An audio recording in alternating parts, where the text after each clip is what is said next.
এবার যে খবর দেখাবো আপনাদের, দেখুন জলাশয় ফেরাতে বিক্ষোভ। 5 বিঘার ক্লাবের জলাশয়, আর সেই জলাশয় ভরাট করা হচ্ছে কাঠগড়ায় ধূপগুড়ি পুরসভা। পর্যটন প্রকল্পের নামে ক্লাবের জমি নিয়ে জলাশয় ভরাট করেছে পুরসভা, কিন্তু 10 বছরেও পর্যটন কেন্দ্র তৈরি হয়নি। জমি ফেরতের দাবিতে পথে ক্লাব কর্তৃপক্ষ।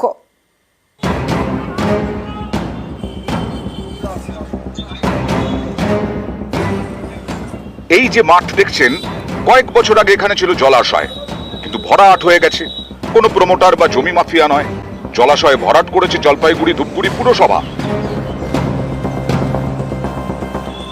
Dhupguri Dakshinayan club eco tourism park তৈরি করতে এই ক্লাবের থেকে জমি নেয় ধূপগুড়ি পুরসভা। 10 বছরেও সেই পর্যটন কেন্দ্র তৈরির কাজ শেষ হয়নি, উল্টে বিশাল জলাশয় ভরাট হয়ে গেছে। এবার জমি ফেরত পেতে ময়দানে ক্লাব কর্তৃপক্ষ। শনিবার ক্লাবের সদস্যরা বিক্ষোভ দেখান। উত্তরবঙ্গের একটা সুনামধন্য দুর্গাপূজা সভা আসতো দেখতে। এই জলাশয়টাকে ধূপগুড়ি পৌরসভা 2014 সনে আমাদেরকে কথা দিয়ে আমরা জমি দান করি ইকো ট্যুরিজম পার্ক হবে, কিন্তু জলাশয় রেখে ইকো ট্যুরিজমকে পার্ক করবে, কিন্তু সেই পার্কও হলো না, জলাশয়টা বুঝে ফেললো। আমরা এর প্রতিবাদে আমরা আমাদের জায়গা আমরা ফেরত চাচ্ছি। ক্লাব কর্তৃপক্ষের দাবি, 2014 দক্ষিণায়ন ক্লাবের সঙ্গে চুক্তি হয় ধূপগুড়ি পুরসভার। ঠিক হয় ক্লাবের জমিতে পর্যটন কেন্দ্র তৈরি করবে পুরসভা। পর্যটন কেন্দ্র থেকে আয়ের 30% পাবে ক্লাব। সেই মতো ধূপগুড়ি পুরসভাকে 7.5 বিঘা জমি দান করা হয়।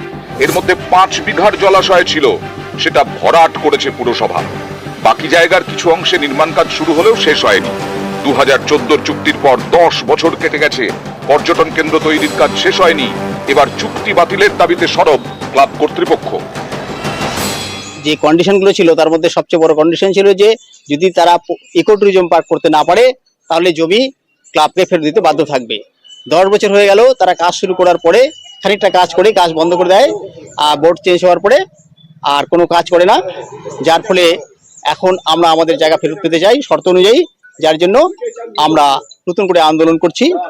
পার্কের সিদ্ধান্ত এগ্রিমেন্ট হয়ে ওখানে একটা পার্ক হওয়ার কথা, কিন্তু পরবর্তীতে যেহেতু বোর্ড চেঞ্জ হয়ে গেছে, 5-7 বছর ধরে কাজটা স্থগিত আছে। কাজটা এখন অর্থের জন্য হচ্ছে না। কাজ কি শুরু হয়েছিল? কাজ শুরু হয়ে গেছিল, কাজের জন্য এস্টিমেট করা হয়েছিল, কাজের জন্য স্যাংশন টাকাও আছে, এখনও টাকা পড়ে আছে, কোনো কারণে নতুন করে কাজটা শুরু করতে পারেনি। পর্যটন প্রকল্প নিয়ে ক্লাব এবং পৌরসভার দ্বন্দ্ব, মুখ খুলতে নারাজ ধূপগুড়ি পৌরসভার প্রশাসক বোর্ডের চেয়ারম্যান।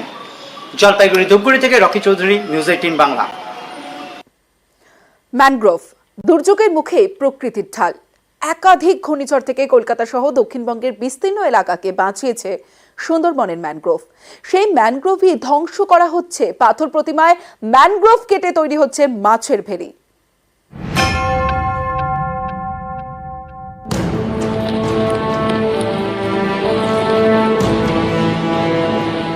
কখনো আমফান, কখনো ইয়াস, বারবার ধেয়ে এসেছে ঘূর্ণিঝড়, বারবার ঢাল হয়ে দাঁড়িয়েছে ম্যানগ্রোভ।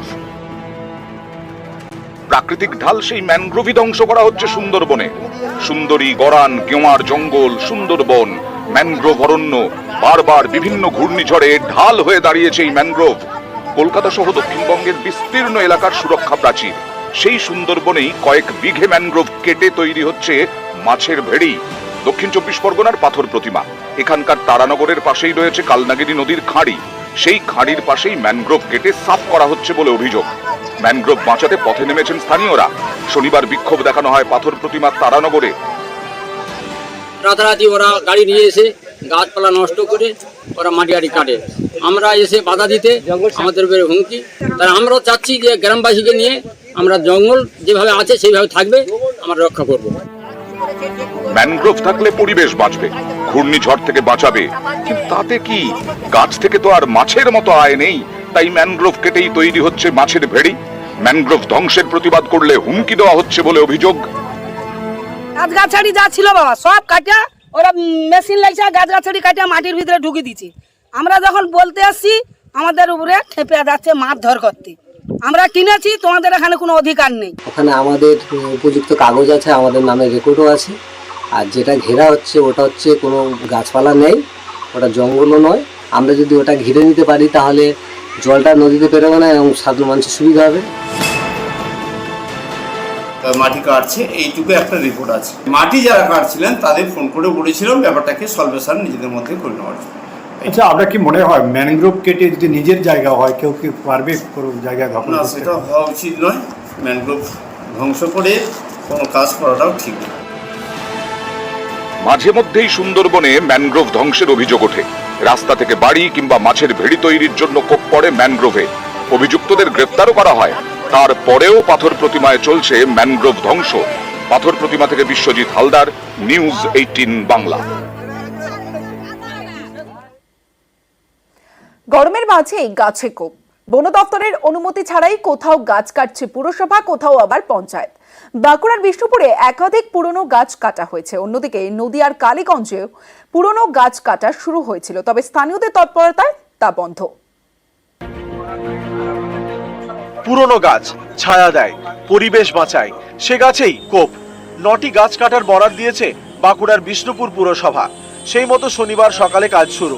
বিষ্ণুপুর মহকুমা শাসকের দপ্তরের সামনেই একের পর এক গাছ কেটে সাফ। এগুলো কি পুরনো গাছ? পুরনোই মনে হচ্ছে, জানি না ঠিক আমি। কার পারমিশনে কেটেছেন? আমরা চেয়ারম্যান বাবু আর সোমনাথ বাবু। হ্যাঁ, গাছটা আপনি কেটেছেন? গাছটা আমি কেটেছি। 3টে গাছ? 3টে। আর কটা গাছটা বলেছে? এনে সব 9টা ছিল, 9টা। সব গাছ কাটতে হবে? সব গাছই। ছাতিম গাছ রয়েছে সব গাছ? হ্যাঁ। কয়েকদিন আগেই তাপপ্রবাহ দেখেছে বাঁকুড়া। সেখানেই কাটা হয়েছে একটি শিরীষ গাছ এবং 2টি নিম গাছ। এই নিম গাছই পরিবেশ রক্ষায় অন্যতম বড় ভূমিকা নেয়। সেই গাছই কাটা হয়েছে বিষ্ণুপুরে। কিন্তু কিছুই জানে না বন দপ্তর। খবর পেয়ে বিষ্ণুপুরে গাছ কাটা বন্ধ করেন স্থানীয় বন আধিকারিক। আমার কাছে কোনো কাগজ নেই, মানে আমি তো জানি না। আমি এসে দেখলাম কাটা গাছ পড়ে আছে। আমি এখন ছবি টবি করে আমার অফিসারদেরকে পাঠাচ্ছি, ঊর্ধ্বতন কর্তৃপক্ষকে পাঠাচ্ছি। গাছ কাটা বন্ধ করলেন কি এখন? হ্যাঁ, গাছ কাটা এখন টোটাল বন্ধ থাকে। আমি যেটা জানি, আমি চেয়ারম্যান সাহেবকে ফোন করেছিলাম, তো চেয়ারম্যান সাহেব বললেন যে এই যে গাছ কাটা হয়েছে সেগুলো উনি পারমিশন পাঠিয়েছেন বন দপ্তরে এবং পারমিশনের ভিত্তিতে এগুলো কাটা হচ্ছে। বাঁকুড়ার মতো নদিয়াও কয়েকদিন আগে তাপপ্রবাহ দেখেছে। এখানকার কালীগঞ্জেও এদিন গাছ কাটা শুরু হয়।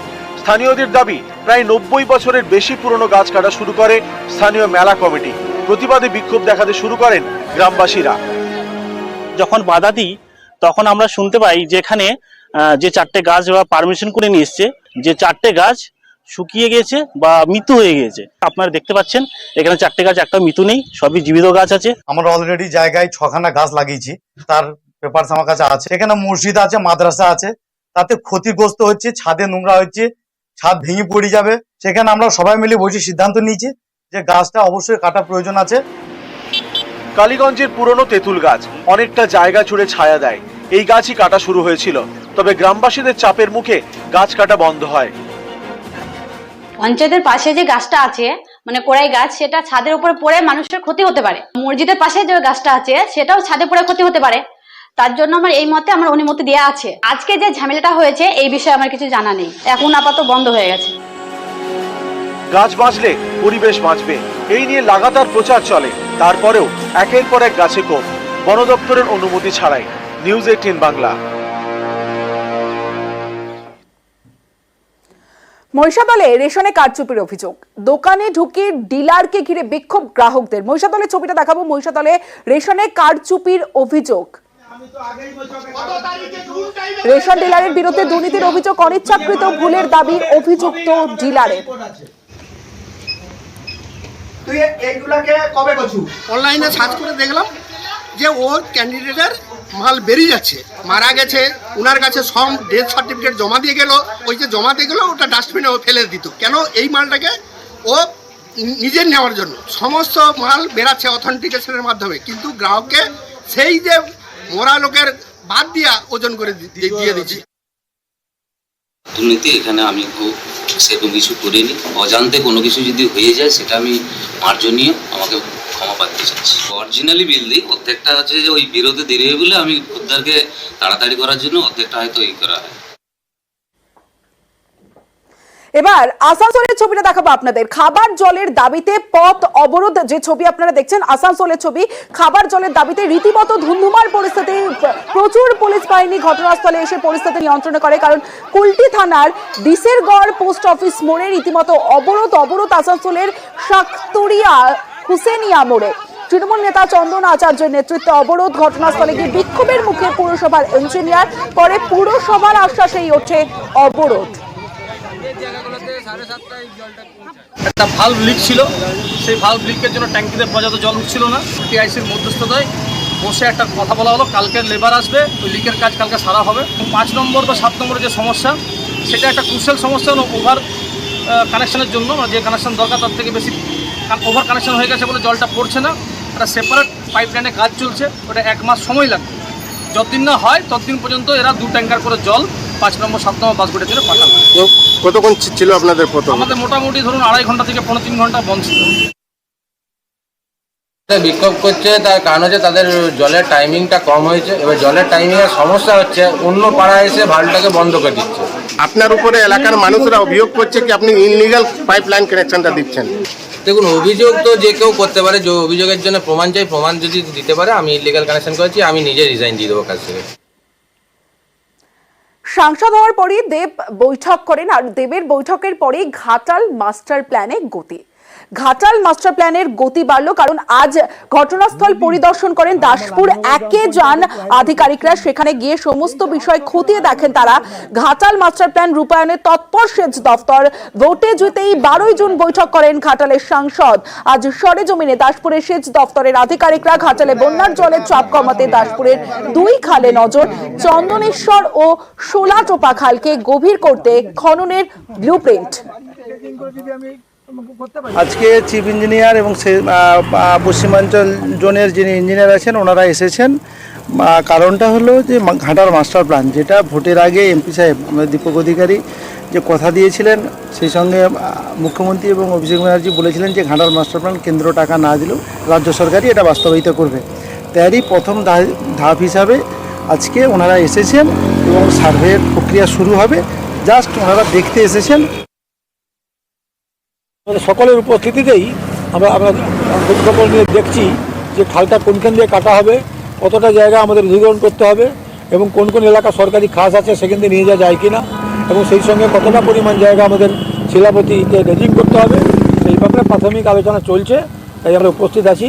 আমি আশা করি যে এই প্রাথমিক প্রস্তুতির পরবর্তী পর্যায়ে ফাইনাল যখন প্রস্তুতি হয়ে যাবে, তারপরে আমাদের কাজ শুরু হয়ে যাবে। ধীরে ধীরে কাজটা শুরু হলে অন্তত দীর্ঘদিনে যে অভিশাপ বন্যা থেকে আমরা মুক্ত হতে পারবো, এই আশা আমরা রাখি।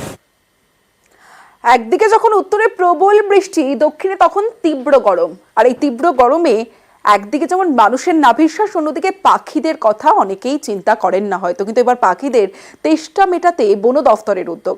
বন দফতরের বিশেষ উদ্যোগ নেওয়া হলো। এই যে ছবিটা আপনারা দেখছেন, যে ছবি, মাটির পাত্র, সেই মাটির পাত্রে পাখিদের জন্য জলের ব্যবস্থা বন দফতরের। ঝালদা রেঞ্জের বিভিন্ন অফিস চত্বরে পাখিদের জন্য এই ব্যবস্থা। পাখিদের জন্য গাছে মাটির পাত্রে রাখা হচ্ছে জল। এই উদ্যোগকে সাধুবাদ জানিয়েছেন স্থানীয়রা। পাখিদের উপকার হবে, আশেপাশে শুকায় গেছে নদী জল, পাখিরা জল খায়, বাঁচবে পাত্র টাঙা জলে।